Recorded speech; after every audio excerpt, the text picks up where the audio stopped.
அன்பான இனிய உறவுகளுக்கு இங்கே 4 பேரும் கத்தால இருக்கிறாங்களே அப்பா பற்றின உண்மை தெரிஞ்சுக்கிறதுக்கு அங்கே போனால் பார்த்தீங்கன்னா அவர் மேலே எந்த தப்பும் இல்லை அப்படிங்கிறத சொல்லிடுறாங்க. ஆனால் வீட்டில் ரொம்ப ஜாலியாக வீட்டில் போயிட்டு என்ஜாய் பண்ணுறதுக்கு போகிறாங்க. அப்பா எங்கள் அப்பா மேலே எந்த தப்பும் இல்லை அப்படின்னு சொல்லிட்டு விஜய் அவ்வளோ அழகாக கட்டி பிடிச்சிக்கிட்டு என் அப்பா மேலே எந்த தப்பும் இல்லை எந்த தப்பும் இல்லை அப்படின்னு ஆனந்தமாக அவ்வளோ அழகாக கட்டி பிடிச்சிட்டு பாசத்தோடையும் காதலோடையும் எங்கள் அப்பா மேலே எந்த தப்பும் இல்லை அப்பா கடவுளே தேங்க்யூ முருகா அப்படின்னு கட்டி பிடிச்சிட்டு இருக்காங்க. சரி சரி விடு, நான் தான் சொன்னேன்ல அப்படின்னு சொல்லிட்டு இருக்கீங்களே, ஒரு ஆப்பு வருது ஃபோன் மூலமாக. ஆப்புன்னு சொல்ல முடியாது, அதாவது அதிர்ச்சி தாங்க. இது வந்து நல்லதாக இருந்தாலும் கெட்டதாக இருந்தாலும் ஒரு அதிர்ச்சி தகவல் வந்து ஒரு இது மாதிரி தானே ஆகும். அவங்க ஃபோன் பண்ணுறாங்க, அதாவது சந்தானத்தோட ஃப்ரெண்டுன்னு சொல்லிட்டு ஒரு இடத்துக்கு வாங்க, நான் சந்தானத்தை பற்றி உண்மையெல்லாம் நிறையா சொல்லணும் அப்படிங்கிறாங்க. என்னது மறுபடியும் உண்மையா அப்படின்னு சொல்லிட்டு வாங்க விஜய் நம்ம போவோம் அப்படின்னு கூப்பிட நிவீனும் யமுனாவும் அப்படிங்கிறாங்களா. ஐயோ நேரம் இல்லை, வாங்க நம்ம போவோம் அப்படின்னு கிளம்புறாங்க. ஏங்க அப்புறம் ஏதாவது நம்ம சொல்கிறத நம்பணும்ல, நமக்கு தான் மொபைல் இருக்குது ரெக்கார்ட் எடுத்துக்குவோம். ஆமாம்ல சூப்பர். இப்போல்லாம் உண்மையிலே செல்லு அழிவுன்னு சொல்கிறாங்க, ஆக்கத்துலேயும் இருக்குது அழிவுலையும் இருக்குது, அதை நம்ம பயன்படுத்துகிற பாட்டில் தான் இருக்குது அப்படின்னு சொல்லிட்டு 2 பேரும் கிளம்புறாங்க. அவர் உட்காந்துக்கிட்டு இருக்காரு. கரெக்டாக அவங்க 2 பேரும் போகிறாங்க. அந்த இடத்துக்கு போயிட்டு எங்கேன்னு பார்க்குறாங்க. ஃபோனை பேசிட்டு நான் இங்கே இருக்கேன் அப்படின்னு ஒரு அடையாளம் சொல்லி அந்த இடத்துக்கு போயிடுறாங்க. போனதுக்கப்புறம் என்னாச்சு அப்படின்னு சொல்லி கேட்குறாங்க. வாங்க நீங்கள் சந்தானத்தோட பொண்ணா அப்படிங்கிறாங்க. காவேரியா கங்காவா? நான் காவேரி தான் அப்படிங்கிறாங்க. காவேரி இப்போ ஞாபகம் வந்துருச்சு, பேர் மட்டும் தான் ஞாபகம் இல்லை, ஆனால் அவங்க ஃபோட்டோஸ் எல்லாமே எனக்கு சொல்லியிருக்காரு அப்படிங்கிறாங்க. அப்படின்னு சொல்லிட்டு அவர் பேரை சொல்கிறாங்க. உங்கள் பேரை பற்றி எங்களுக்கு சொல்லியிருக்காங்க எங்கள் அப்பா அப்படிங்கிறாங்களா. சொல்லியிருக்காரா? நான் கொஞ்சம் நான் இல்லை நீங்கள் வந்துட்டு போயிட்டேன்னு சொன்னாங்க, அப்புறம் தான் விஷயத்தை தெரிஞ்சேன், அதாவது 2ஆம் தாரம் இருக்குன்னு சொல்லிட்டு எல்லாம் சொல்லியிருக்காங்களாமே அப்படிங்கிறாங்க. ஆமாம் அப்படின்னு சொல்ல அவங்களோட ஃபோட்டோ எதுவும் இருக்கா அப்படின்னு கேட்க இருக்குது அப்படின்னு ஃபோட்டோலாம் காமிக்கிறாங்க. ஃபோட்டோவை காமிச்சோடனே அப்படியே ஒரு மாதிரி ஆகிறாரு. அதுக்கப்புறம் சிரிக்கிறாரு. என்னங்க சிரிக்கிறீங்க சொல்லுங்க அங்கிள் அப்படின்னு சொல்ல, இங்கே பாருமா நீ எனக்கு ஒரு பொண்ணு மாதிரி தான், ஆனால் இதெல்லாம் நீ நம்புறியா அப்படின்னு கேட்க, என்னாச்சு ஏன் அங்கிள் அப்படின்னு கேட்க, என்னம்மா இவன் அப்பா எவ்வளோ நல்லவன் தெரியுமா, எல்லோரும் சொல்லியிருப்பாங்களே அங்கே வேலை பார்த்த இடத்துல. ஆமாம் சொன்னாங்க, அதே தான் நானும் சொல்ல போகிறேன், உங்கள் அப்பா ரொம்ப நல்லவருமா அப்படின்னு சொல்ல, அப்புறம் எப்படி இதெல்லாம் அப்படின்னு கேட்குறாங்க.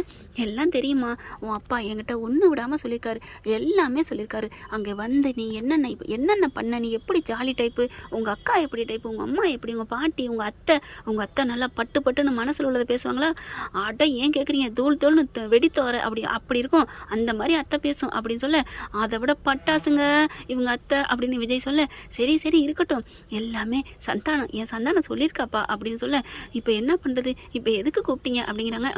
சந்தானத்துக்கு இன்னொரு ஃப்ரெண்டு இருக்குது, அவங்க மாட்டி வேறு இடத்துக்கு போயிட்டாங்க வேலை பார்க்குறதுக்கு, நாங்கள் 3 பேருமே திக் ஃப்ரெண்டு தான், நானும் ஒரு வருஷமாக வெளியில் இருந்தேன்ப்பா, அதனால தான் நான் பார்க்க முடியல வைக்க முடியல, நான் இல்லைன்னா வந்திருப்பேன் எல்லாம் அப்படிங்கிறாங்க.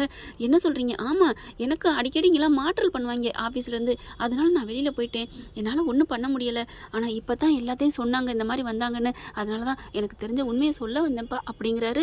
ஐயோ என்ன உண்மை சொல்லுங்க அப்படிங்கிறாங்க. நான் தான் சொல்லிட்டேனே எந்த தப்பும் உங்கள் சந்தானம் அப்பா மேலே இல்லைன்ட்டு, அப்புறம் ஏன் பயப்படுறீங்க, ஆனால் அதிர்ச்சி இந்த மாதிரி பண்ணியிருக்காங்களே அப்படிங்கிறத நான் சொல்ல போகிறேன், அதை மட்டும் நீங்கள் கொஞ்சம் அதிர்ச்சியோடு தாங்கிக்கோங்க, ஆனால் அது உங்களுக்கு கெட்ட அதிர்ச்சி இல்லை ஷாக்கிங் தான் அப்படிங்கிறாங்க. ஐயோ சொல்லுங்க அங்கிள் அப்படின்னு கேட்குறாங்க. இந்த ஃபோட்டோ பேர் என்ன, முத்துமலர், இவங்க பையன் பொண்ணு அப்படி தானே? ஆமாம் அப்படிங்கிறாங்க. இவங்களோட அப்பா யாருன்னு தெரியுமா? அதுதான் எங்கள் அப்பான்னு சொன்னாங்களே அப்படிங்கிறாங்க. இதோ இந்த ஃபோட்டோவை பாருங்கள், இதெல்லாம் எங்ககிட்ட காமிச்சாங்க அப்படிங்கிறாங்களா. இதெல்லாம் டூப்ளிகேட் தானே? யாருமா சொன்னா டூப்ளிகேட்னு, இதெல்லாம் உண்மைமா அப்படிங்கிறாங்க. என்னது உண்மையா? ஆமாம், இந்த ஃபோட்டோலாம் நிறைய ஒரு ஆல்பமே வச்சுருக்கான் எங்ககிட்ட தெரியுமா, எங்ககிட்ட காமிச்சிருக்கான் அப்படிங்கிறாங்க. நிஜமாவா? ஆமாம் அப்படிங்கல. அப்போ அந்த ஆல்பம்லாம் அதெல்லாம் எங்கே, அதெல்லாம் மாற்றல, நிறைய இடம் மிஸ் ஆகுமா, நிறைய பொருள்கள்லாம் எங்கள் ரூமில் கூட இருக்கும், நம்ம ரூமுக்கு போகலாமா வர்றீங்களா அப்படின்னு கேட்க, ஏன்னா நான் 2 வருஷம் வெளில போயிட்டு வந்துட்டேன், ஆனால் என் ரூம் அங்கேயே தான் இருக்கும், வாங்க போய் பார்ப்போம் அப்படின்னு சொல்லி கார் எடுத்துகிட்டு போயிடுறாங்க. அங்கே போயிட்டு பார்த்தா எல்லாத்தையும் தேடி பார்க்குறாங்க. ஆல்பம் கிடக்குங்க ஒன்று, டைரி ஒன்று கிடக்கு, எல்லாமே கிடக்கு. எடுத்து பார்க்குறாங்க. எல்லாத்தையுமே நாங்கள் எங்கள் வீட்டுக்கு கொண்டாந்து கொடுத்துட்டாங்களே இன்னொரு நண்பன் அப்படிங்கிறாங்க காவேரி. அதான் நாங்கள் 3 பேரும் திக் ஃப்ரெண்டுன்னு சொல்கிறோமே, என் ரூமில் இருந்ததுமா இது, இங்கே அடிக்கடி எங்கிட்ட எல்லாம் தான் ஒன்றா வந்து இருப்போம், நாங்கள் எல்லாம் தனித்தனியாக தான் இருக்கோம், ஆனாலும் பார்த்தீங்கன்னா ஓவராக எல்லாருமே என் ரூமில் தான் இருப்போம். அப்போ ஃபோட்டோலாம் இங்கே தான் போட்டிருக்கான், ஆல்பம் டைரி எல்லாமே என்கிட்ட தான் இருக்குது அப்படின்னு சொல்லி முடிச்சோன்னே பார்க்குறாங்க. எல்லா ஃபோட்டோயும் பார்த்துட்டு இருக்காங்களா. பார்க்கையில இதெல்லாம் உண்மைங்கிறீங்க, அப்போ எங்கள் அப்பா தப்பும் பண்ணலைங்கிறீங்க, சொல்லுங்கப்பா அப்படிங்கல. சொல்லுங்க அங்கிள் அப்படிங்கிறாங்க. இருமா இருமா அடுத்த ஃபோட்டோ காமிக்கிறேன் இரு அப்படின்னு சொல்லல. கரெக்டாக அடுத்த ஃபோட்டோ காமிக்கிறாங்க. பார்க்குறாங்க. பார்த்தா அப்படியே அதிர்ச்சியாகிறாங்க. அதே மாதிரி அதே ஃபோட்டோ அப்படியே பசுவும் இருக்கிறான். இது என்ன பசுபதி இருக்கான்? பசுபதி தானே, பசு தானே, சந்தானத்தோட கொடைக்கானல் ஃப்ரெண்டு தானே. ஆமாம் அங்கிள் ஆமாம் அப்படின்னு இங்கே காவேரிக்கு துள்ளுது, ஒரு மாதிரி ஆகுது. என்ன இதே இடத்துல அப்பாவும் ஃபோட்டோ எடுத்திருக்காங்க, நீங்களும் எடுத்துருக்கிறீங்க அப்படின்னு சொல்ல. நான் ஒரு வாட்டி வந்திருந்தேம்மா, வீட்டுக்கு வந்திருந்தேன். ஆனால் வீட்டுக்கு அங்கே கூட்டிகிட்டு வரல. நான் இப்போ எவ்வளவோ சொன்னேன், ஆனால் பசு தான் அதெல்லாம் வேணாம் அப்படின்னு சொல்லிட்டு தடுத்து நிறுத்திட்டாமா அப்படின்னு சொல்கிறாங்க. அப்போ இந்த குடும்பம்லாம் இங்கே தேனியில் தாம்மா இருக்குது, சொன்னதெல்லாம் உண்மைதான் அப்படிங்கிறாங்க. என்ன சொல்கிறீங்க? ஆமாம் தேனியில் தான். அப்போ எங்கள் அப்பாவோட குடும்பமா? அட வாய கழுவுமா, இவ்வளோ சொல்லிக்கிட்டு இருக்கேன், மறுபடியும் உங்கள் அப்பாவோட குடும்பமா ஆட்டுக்குட்டியோட குடும்பமானு கேட்குறேன். அப்புறம் என்ன அங்கிள் சொல்ல வரீங்க? இது எல்லாம் உங்கள் அப்பாவோட குடும்பம் இல்லைம்மா, பசுவோட குடும்பம் அப்படிங்கிறாங்க. தூக்கி வாரி போடுது. என்னது பசுவோட குடும்பமா? ஆமாம் பாரு, பொண்டாட்டி பிள்ளைங்களோட எவ்வளோ அழகாக அப்படியே சூப்பராக ஜாலியாக ஃபோட்டோ எடுத்துருக்குறான். என்னம்மா நீ அப்படின்னு சொல்ல. அப்படியே ஆமாம் அப்படிங்கிறாங்க. அப்புறம் எங்கள் அப்பா ஃபோட்டோ எடுத்துக்கிறாங்க. ஏம்மா அவங்க அப்பாவை அந்த பிள்ளை முத்து மலரா முல்லை மலரா, அது அண்ணன் அண்ணன் தான் கூப்பிடும். புருஷனோட ஃப்ரெண்டு, வீட்டுக்கு வந்தால் பேச மாட்டாங்களா? உங்கள் அப்பா அப்பப்போ அங்கே போவார், எல்லாம் பண்ணுவாங்க. நான் ஒரு வாட்டி போயிருக்கேனே பார்த்துங்களேன், இதோ என் ஃபோட்டோ கூட இருக்கு பாரு அப்படிங்கிறாங்க. அந்த பிள்ளைங்களோட தோளில் கை போட்டு எடுத்த வாக்கில் இருக்குது. ஆமாம் அப்படின்னு சொல்கிறாங்களா. இது எப்படி அண்ணே ஃபோட்டோ எடுத்துட்டுங்களே, நம்மளும் வாங்கினே, என் அண்ணன் கூட ஒரு ஃபோட்டோ எடுத்துக்கணும்னு அந்த பிள்ளை தான் கூப்பிட்டுச்சு. ஆனால் பசு எதுக்கோ காரியம் ஏதோ ஒன்று மனசில் வச்சு தான் வா என் பொண்டாட்டி பக்கத்தில் உன் அண்ணன் தானே வந்து எடுவான்னு அந்த பசு தான் என் டார்ச்சர் பண்ணா, அதனால தான் ஃபோட்டோ எடுத்துருக்குறாங்க அப்படின்னு சொல்ல. அதுதான் ஒரிஜினல் ஃபோட்டோவா? அப்போவே நிவின் சொன்னார். ஐயோ நிவினை கூட்டியாந்துருக்கலாமே அப்படிங்கிறாங்க. சரி விடு அப்படின்ட்டு விஜய் என்ன பண்ணுறாங்க. சரி அப்படிங்கல. அடுத்து என்னங்க 1 1 2ன்னு சொன்னால் தெரியாதா? கூட்டுனா தான் தெரியுமா? டக்குன்னு கண்டுபிடிச்சலாமே. இப்போ என்ன சொல்கிறீங்க? ஐயோ இந்த ஃபோட்டோ தாங்க அது, இதெல்லாம் யதார்த்தமாக எடுத்தது, தான் நண்பனோட குடும்பம்னு சொல்லி அங்கே போய் எடுத்துருக்கான் அப்படின்னு சொன்னோன்னே தூக்கி வாரி போடுதுங்க. அப்போது பசுவோட குடும்பமா? அப்போ இல்லையா, எப்போவுமே பசுவோட குடும்பம் தான். அப்படியே அதிர்ச்சியில் அப்படியே மயங்கி விழுகிறாங்க காவேரி. டே என்ன நல்ல செய்தி நடந்துட்டுருக்கு, நீ ஏன் மயங்குற? இல்லைங்க இப்படிலாம் ஒரு மனுஷன் இருப்பாங்களா? ஏம்மா உன் அப்பாவே 2ஆம் தரம் கல்யாணம் பண்ணதை மனசை ஏற்றுக்கிட்ட, பசுபதிலாம் 2ஆம் கல்யாணம் இல்லை 10 கல்யாணம் கூட பண்ணுவான், கேவலமானவன். அவன் 2ஆம் கல்யாணம் பண்ணுறது நீ ஏமா ஆச்சரியப்படுற? இல்லை எங்கள் அப்பா மேலே கோர்த்து விட்ருக்கானே அதாங்க எனக்கு அப்படிங்கிறாங்க. சரி எதா இருந்தாலும் மாமா இருக்கேன், மாமாவில் இருக்க கட்டி பிடிச்சிக்கோ அப்படின்னு கட்டி பிடிச்சிக்கிறாரு. அப்படி பார்க்குறாங்க. சரி நீங்கள் பிடிச்சிக்கோங்க, ஏன்னா அந்த பொண்ணு பயப்படுது அப்படிங்கிறாங்க. அப்போ ஆக மொத்தம் விஜய் பார்க்குறாங்க. காவேரி எனக்கு புரிஞ்சு போச்சு, இவன் குடும்பத்தில் உங்கள் அப்பா போய் இருந்திருக்காரு, அந்த ஃபோட்டோ எடுத்திருக்காங்க, அதைத்தான் தான் குடும்பம் இல்லை உங்கள் அப்பா குடும்பம்னு சொல்லி ஏமாத்திருக்கான். ஆமாம் இது நாள் வரைக்கும் பேசாமல் இருந்தேன், இப்போயும் அதை வெளியில் கொண்டு வரணும் அப்படின்னு சொல்ல. அது என்னன்னு எனக்கு தெரியாதுப்பா, ஏன்னா அது அங்கே நடக்கிறது. நீங்கள் என்ன சொன்னீங்க? சொத்துக்காக கூட பண்ணலாம், உங்களை அந்த வீட்டில் இருக்க விடக்கூடாது. அது என்னமோ கரெக்டு தான் அங்கிள், என் மேலே அவனுக்கு சரியான பாகை. என் மேலே இல்லை, எங்கள் குடும்பத்து மேலே எங்கள் அப்பாவே கூட இருந்தே ஊட்டி எடுத்துக்கிறான், எல்லா சொத்தையும் எழுதுவாங்க பார்த்தான், ஆனால் நான் போராடி வாங்கினேன் அங்கிள் அப்படிங்கிறாங்க. நீ தைரியமான பொண்ணுன்னு உங்கள் அப்பா சொல்லியிருக்காரு அப்படிங்கிறாங்க. நகை நட்டுலாம் விற்று அந்த சொத்தை அந்த வீட்டை மீட்டோம், ஆனால் அந்த வீட்டில் பங்கு இருக்குன்னு சொல்லி வந்து நிற்கிறாங்க. அதுவும் எவ்வளவு பணக்காரன், அவனுக்குலாம் கொஞ்சம் கூட மனசாட்சி இல்லையா? அந்த வீட்டை விட்டு நாங்கள் தெருவுக்கு போகணும், அப்போ தான் அவனுக்கு நிம்மதி போல இருக்கே. ஆனாலும் தன்னோட கீப்பாகவே இருந்தாலும் எப்படி இன்னொருத்தன் பொண்டாட்டின்னு சொல்லி நடிக்கவலாம்ப்பானா அப்படின்னு கேட்க, அவன் பசுவதி சரியான ஒரு தெருவில் போகிறவன், அவன் நரகள் கூட திம்பாமாமா அப்படிங்கிறாங்க. அப்படியே ஒன்றும் புரியலை. அப்புறம் எப்படி இதெல்லாம் இன்னும் எனக்கு டவுட்டாகவே இருக்கே அப்படின்னு நீங்கள் காவேரி சொல்ல. என்ன கிறுக்கி, என்ன ஆர்வக்குள்ளார், என்ன உனக்கு டவுட் அப்படிங்கல. அவர் அங்கே போயிட்டு அது இதுன்னு மறுபடியும் தேடிக்கிட்டே இருக்காரு. பாருங்க உங்கள் அப்பாவோட சட்டை இருக்குது, உங்கள் அப்பாவோட சின்ன சின்ன பொருளாக என்கிட்ட இருக்குதுமா அப்படிங்கிறாங்க. வேறு ஏதாவது சொன்னாரா? என்னம்மா சொன்னாரா? என் குடும்பம் தான் எனக்கு, எல்லாமே என் குடும்பம் தான் அப்படிங்கிறாங்க. அப்புறம் ஏன் அங்கிள் அந்த குடும்பம் இருக்கிறத எங்ககிட்ட சொல்லலை? அதை முக்கியமான சொல்ல மறந்துட்டேனே, நான் கூட கேட்டேன், ஏண்டா இந்த ஒரு குடும்பம் இருக்கே இதான் உங்கள் வீட்டுக்கு தெரியாதா அப்படின்னு கேட்க, அதுலேயும் வாடா உங்கள் வீட்டுக்கு போவோம், இங்கே வந்தேன்னு சொல்லுவோம்னு கேட்டால் உங்கள் அம்மா ஃபோன் அடிப்பாங்க, என்னங்க இன்னும் வரலையான்ட்டு, இன்னும் ஃப்ளைட்டு லேண்ட் ஆகலாமா அப்படி இப்படின்னு போய் சொன்னான். அப்போ நான் சொன்னேன், ஏன்டா போய் சொல்கிறேன், இந்த குடும்பம் இந்த மாதிரி இருக்குன்னு சொல்ல வேண்டியதானே அப்படின்ட்டு. ஆனால் பசுபதி சத்தியம் வாங்கிட்டு விட்டானா. என்னது சத்தியமா? அட ஆமாம்மா, நானும் கேட்டேன், அவன் ஃப்ரெண்டு இல்லையா, ஃப்ரெண்டுக்கா உயிரை கூட கொடுப்பேம்மா உங்கள் அப்பேன், இந்த மாதிரி என் குடும்பம் இருக்கிறது என் பொண்டாட்டிக்கு தெரியாது, ஆகுது. அதனால் தயவு செஞ்சு யார்கிட்டையுமே சொல்லிடாத, என் 2 பிள்ளைங்களும் தாங்காதுங்க, தயவு செஞ்சு சத்தியம் பண்ணு அப்படின்னு சொல்லிட்டு சந்தானத்துக்கிட்ட சத்தியம் வாங்கிட்டானா. என்னது சத்தியம் வாங்கிட்டானா? ஆமாப்பா, அதனால தான் உங்கள் அப்பா சத்தியத்துக்கு கட்டுப்பட்டு உங்ககிட்ட கூட சொல்லாமல் இருந்திருக்காரு. ஆனாலும் பசுவும் ரொம்ப நாள் மறைச்சதாப்பா வச்சுருந்துருக்கான். உங்கள் அப்பாவுக்கு இடையில தான் தெரிஞ்சிருக்கு. தெரிஞ்சதுக்கப்புறம் எல்லாத்தையும் சொல்ல போயிருக்காரு. ஆனால் சொல்லாதேன்னு சத்தியம் வாங்கினதுனால நண்பனுக்காக தான் மேலே பழி விழுகும்னு தெரியாமல் மறைச்சிட்டாருப்பா. அன்னைக்கே பொண்டாட்டிக்கிட்ட, அதாவது உங்கள் அம்மா கிட்ட சொல்லியிருந்தா இந்த பிரச்சனை வந்திருக்காதுல்ல அப்படின்னு எல்லாத்தையும் சொல்லி முடிக்கிறாங்க. விஜய்க்கு அப்படியே ஒன்றும் புரியலை. ரொம்ப தேங்க்ஸ் அங்கிள் அப்படிங்கிறாங்க. பரவாயில்லப்பா அப்படிங்கிறாங்க. அப்படியே காவேரிக்கு அவ்வளோ ஒரு சந்தோஷம். உங்களை பார்க்குறது எனக்கு எங்கள் அப்பாவை பார்க்குற மாதிரி இருக்குது அப்படிங்கிறாங்க. பரவாயில்லம்மா விடுமா அப்படிங்கிறாங்க. அட பாவி மனசா அப்படின்னு அந்த ஆல்பத்தையும் வாங்கிக்கிறாங்க, அந்த டைரியும் வாங்கிக்கிறாங்க. அதாவது அதில் எழுதியிருக்காங்க இல்லையா, பசு இந்த மாதிரி சத்தியம் வாங்கிட்டாரு, அதனால் அவங்க குடும்பத்தை என்னால் காட்டி கொடுக்க முடியலை, இதில் ஒரு பெரிய துரோகம், என் குடும்பத்திட்ட இருந்து மறைக்கிறேன் இந்த உண்மையை. சரி யாரோட குடும்பம், அதில் மறைக்கிறதுல என்ன இருக்குது அப்படின்னு தான் நானும் இந்த உண்மையை மறைச்சிட்ருக்கேன். ஆனாலும் எனக்கு ஒரு மாதிரியாக கில்ட்டி உணர்வாக இருக்குது என் பொண்டாட்டி பிள்ளைங்கிட்ட மறைக்கிறது. பரவாயில்ல, ஆண்டவன் இருக்கான், என்னைக்காவது ஒரு நாள் சொல்லணும் தான் தோணுது. ஆனால் அடுத்த வாட்டி போகல கண்டிப்பாக என் பொண்ணுக்கிட்ட நான் சொல்லுவேன், என் பொண்ணு என்ன சொல்கிறாளோ அதை சொல்லட்டும் அப்படின்னு எழுதியிருக்காரு. ஐயோ என்னத்தானே எங்கள் அப்பா நினச்சிருக்காரு, எங்கள் அப்பா எப்படி தப்பாக நினைக்க போச்சுன்னு அடிச்சுக்கிறாங்க. ஏய் மெதுவா அப்படின்னு சொல்லிட்டு இருக்காங்களா. அப்படியே பார்த்தா ரொம்ப அழுகுது. ஐயோ நம்ம பொண்டாட்டி அழுகுறாளே அப்படின்ட்டு, அங்கிள் கொஞ்சம் டீ கிடைக்குமா அப்படின்னு கேட்க, இதை கொண்டாடுறேன் தம்பி அப்படின்னு சொல்லிட்டு வெளியில் போயிடறாங்க. ஆனாலும் இந்த பிள்ளை அடிச்சுக்கிட்டே இருக்கு. ஐயோ காவேரி அம்மா அப்படின்னு நெஞ்சு வலிக்குது அப்படிங்கிறாரு விஜய். என்னாச்சு மாமா என்னாச்சு அப்படின்னு கேட்க, ஐயோ நெஞ்சு வலிக்குதுடி. ஏன் அப்படின்னு கேட்கல. ஆமாம் நீ இந்த குத்துனீன்னா அதுக்குள்ள நான் தானே இருக்கேன், எனக்கு நெஞ்சு வலிக்குதுடி அப்படின்னு சொல்கிறாரா. இந்த அம்மா காவேரி என்னாச்சுன்னு அப்படி தாங்குச்சா. இவர் இப்படி சொன்னா போடா அப்படின்னு சொல்லிட்டு எந்திரிக்கிறாங்க. அப்படின்னு கையை பிடிச்சி இழுக்கிறாரு. பின்ன என்ன நீ பாட்டுக்கு அழுதுட்டு இருக்கிற, என்ன நினச்சிட்டு இருக்க, அதான் நல்லபடியாக பாசிட்டிவாக வந்துருச்சு நமக்கு ரிப்போர்ட்டு, அப்புறம் என்னடி அப்படின்னு சொல்ல. இருந்தாலும் எப்படிங்க இப்படி வருது, எங்கள் அம்மா மேலே பாவம், எங்கள் அம்மா என்ன ஆயிருக்கும், புருஷன் இப்படி தப்பு பண்ணிட்டாருன்னு அவங்க தவறான முடிவு எடுக்க போனாங்கல்ல, ஏதாவது ஆயிருந்தா என்ன ஆயிருக்கும், ஐயோ கடவுளே முருகா அப்படின்னு மறுபடியும் அப்படின்னு அழுக. அடியே பக்கி அப்படின்னு நெஞ்ச தடவுறாரு. ஏம்மா நீ அமைதியாயிரு, நீ இப்படி பண்ணுவேன்னு தான் அவரை வெளியில் அனுப்புனேன். ஐயோ என் பொண்டாட்டி சும்மா இருடி ஐயோ அப்படின்னு கட்டி பிடிக்கிறாரு. நான் இருக்கேன்டா மாமா, நான் இருக்கேன். ஐயோ காவேரி அப்படிங்கிறாங்க. இல்லை எனக்கு ஒரு மாதிரியாக இருக்குது, எங்கள் அம்மா பாவம், எங்கள் அம்மா உயிரை விட்டுருந்தா என்ன ஆயிருக்கும் அப்படிங்கல. ஐயோ அழுகாத காவேரி அழுகுறாங்க. எங்கள் அப்பா பேரில் எவ்வளோ கெட்ட பேர் ஏற்படுத்திட்டான், அவன் வீடு வேணும்னு கேட்டிருந்தா கூட இந்தாடா போயிட்டு போகுது வச்சுக்கடா நாயன்னு கொடுத்துட்டு வந்திருப்போம், அப்பேற்பட்டவங்க தான் நாங்கள் எல்லாருமே. ஆனால் எங்கள் அப்பா மேலே ஒரு களங்கத்தை ஏற்படுத்திட்டானே, ஐயோ அப்படிங்கல.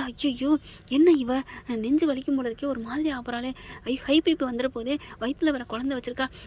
காவேரி அப்படின்னு சொல்லிட்டு என்ன பண்ணுறாங்க, பார்க்குறாரு வெளியில். அங்கே அந்த அண்ணனை காணமா, அவரை காணணுன்னா டக்குன்னு அவங்களோட வைத்தியம் கமலஹாசன் கட்டி பிடித்து வைத்தியம் மாதிரி விஜயோட முத்த வைத்தியம் டக்குன்னு கட்டி பிடிச்சி முத்தத்தை கொடுத்துட்றாரு. முத்தத்தை கொடுத்தோன்னே அப்படி தான் ஃப்ளாட் ஆகிடுறாங்க நம்ம தலைவி. அப்படியே மயங்கி தோளில் விழுந்துடுறாங்க. சரி அப்படின்னு சொல்லிட்டு கட்டி பிடிக்கிறாங்க. அவங்க காஃபியோடு வராரு. அவங்கள அப்படியே தாங்கிக்கிட்டு இருக்க பார்த்துட்டு ஒரு மாதிரி ஆகுறாரு. அப்படிங்கிறாங்களா, டக்குன்னு அப்படியே விளைக்கிறாங்க.